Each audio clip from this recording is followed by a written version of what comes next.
अमेरिकी अधिकारियों ने बताया कि सबसे पहले इजराइल की एक मिसाइल ने ईरान पर हमला किया।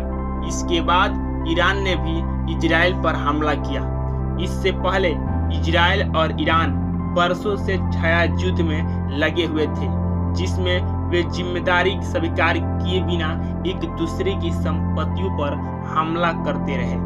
पिछले अक्टूबर में फिलिस्तीन समूह हमास द्वारा निकटवर्ती इजरायली समुदायों पर किए गए हमले के बाद गाजा में चल रहे वर्तमान युद्ध के दौरान ये हमले काफी बढ़ गए।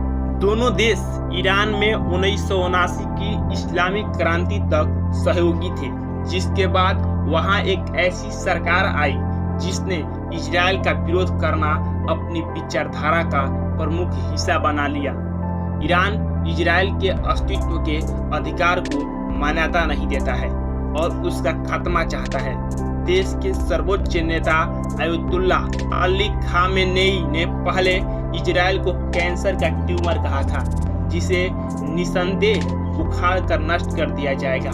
इजराइल का मानना है कि ईरान उसके अस्तित्व के लिए खतरा है, जैसा कि तेहरान की बयानबाजी क्षेत्र में उसके द्वारा 6 ताकतों का निर्माण, जिसमें लेबनानी शिया उग्रवादी समूह हिजबुल्लाह भी शामिल था, जो कि इजराइल का विनाश चाहता था और वो हमास सहित फिलिस्तीनी समूहों को वित्त पोषित और हथियार प्रदान करता था। इस पर ईरान में गुप्त रूप से परमाणु हथियार विकसित करने का भी आरोप था। सीरिया की राजधानी दमिश्क में ईरानी वाणिज्य दूतावास की इमारत पर 1 अप्रैल को हुए हवाई हमले में 13 लोग मारे गए। ईरान ने कहा कि यह उसकी संप्रभुता का उल्लंघन है। मारे गए लोगों में ब्रिगेडियर जनरल मोहम्मद रजो जाहेदी भी शामिल थे, जो ईरान के कुलिन रिपब्लिकन गार्ड्स की विदेशी शाखा कुदस बल के वरिष्ठ कमांडर थे। लेबनानी शिया सशस्त्र समूह हिजबुल्लाह को हथियार मुहैया कराने के ईरानी अभियान में एक प्रमुख व्यक्ति थे। वाणिज्य दूतावास पर हमला ईरानी ठिकानों पर हवाई हमले के समान था। उस महीना में हवाई हमलों में कई वरिष्ठ IRGC कमांडर मारे गए थे। IRGC सीरिया के रास्ते हिजबुल्लाह को हथियार और उपकरण भेजता था, जिसमें उच्च किस्म वाली मिसाइलें भी थी। इजराइल इन आपूर्तियों को रोकने की कोशिश कर रहा था।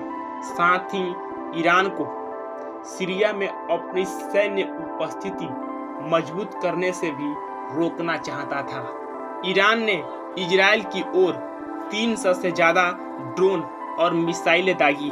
हमले में 170 ड्रोन और 30 क्रूज मिसाइलें और कम से कम 110 बैलिस्टिक मिसाइलें शामिल थी। इजराइल ने आने वाले 99% हमलों को या तो इजरायली हवाई क्षेत्र के बाहर या देश के ऊपर ही रोक दिया। इजराइल और अमेरिका, ब्रिटेन, फ्रांस और जॉर्डन जैसे देशों ने ड्रोन और क्रूज मिसाइलों को रोका, जबकि मिसाइल रक्षा प्रणाली के अपने 3 ट्रायर अम्ब्रेला ने बैलिस्टिक मिसाइलों को रोका। फिर भी 2 अमेरिकी अधिकारियों ने बताया कि 5 बैलिस्टिक मिसाइलें हवाई सुरक्षा को चकमा देकर इजरायली क्षेत्र में जा गिरे। 4 मिसाइलें दक्षिणी इजराइल के नेगेव रेगिस्तान में नेवातीम एयरबेस पर गिरा, जहां देश के F-35 लड़ाकू विमान तैनात थे। अधिकारियों ने कहा कि यह ईरान का प्रथम लक्ष्य था। इजरायली सेना ने कहा कि देश पर हल्का हमला हुआ है। कई ब्रिटिश प्रधानमंत्रियों के विदेशी नीति सलाहकार और लेबनान में ब्रिटेन के पूर्व राजदूत टॉम फ्लेचर ने कहा कि ईरान ने इन हमलों की पहले ही सूचना दे दी थी, जिससे उन्हें रोकना आसान हो गया। भौगोलिक दृष्टि से ईरान इजराइल से बहुत बड़ा है और उसकी जनसंख्या लगभग 90 मिलियन है, जो इजराइल से लगभग 10 गुना बड़ा है। लेकिन इसका अर्थ यह नहीं है कि उसकी सैन्य शक्ति अधिक है। ईरान ने मिसाइलों और ड्रोन में भारी निवेश किया है। इसके पास खुद का विशाल शस्त्रागार है, लेकिन यह अपने प्रॉक्सी यमन में हथियार और लेबनान में हिजबुल्लाह को भी महत्वपूर्ण मात्रा में आपूर्ति करता था। ईरान में आधुनिक वायु रक्षा प्रणाली और लड़ाकू विमानों की कमी है। माना जाता है कि रूस ईरान के साथ मिलकर इनमें सुधार करने में सहयोग कर रहा है, जिसमें यूक्रेन के खिलाफ युद्ध में तेहरान द्वारा मास्को की दी गई सैन्य सहायता के बदले में Su-35 लड़ाकू विमान दिया गया था। इसके विपरीत इजराइल के पास दुनिया की सबसे उन्नत वायु सेनाओं में से एक है। IISS मिलिट्री बैलेंस रिपोर्ट के अनुसार इजराइल के पास जेट विमानों के कम से कम 14 स्क्वाड्रन है, जिनमें F-15, F-16 और नवीनतम F-35 स्टील्थ जेट शामिल है। इजराइल के पास दुश्मन के इलाके में अंदर तक जाकर हमला करने का भी अनुभव है। ईरान और इजराइल के बीच सबसे छोटी दूरी 1000 किलोमीटर है। ऐसा माना जाता है कि इजराइल के पास अपने परमाणु हथियार है, लेकिन वह जानबूझकर अस्पष्टता की आधिकारिक नीति अपनाता है। ईरान के पास परमाणु हथियार नहीं है और वह इस बात से भी इनकार करता है कि वह परमाणु हथियार संपन्न देश बनने के लिए असैन्य परमाणु कार्यक्रम का उपयोग करने का प्रयास कर रहा है।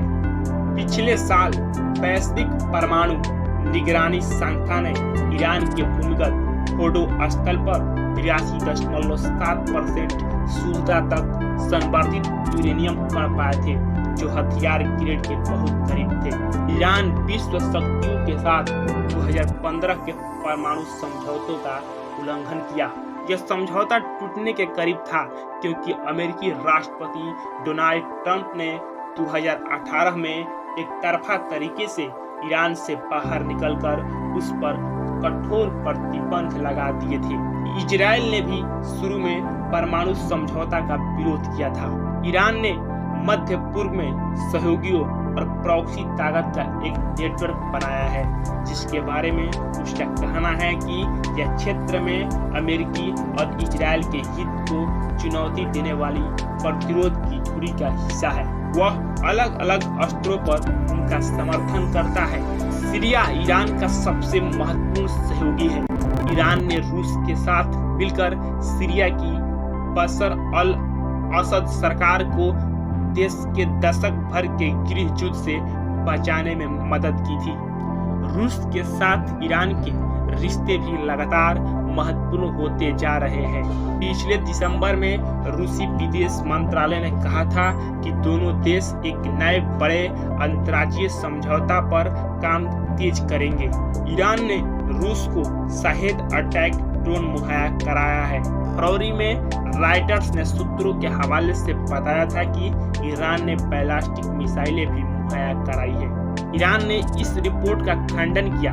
इसी बीच ईरान ने कहा कि रूस ईरान को और भी उन्नत विमान मुहैया कराने की योजना बना रहा है।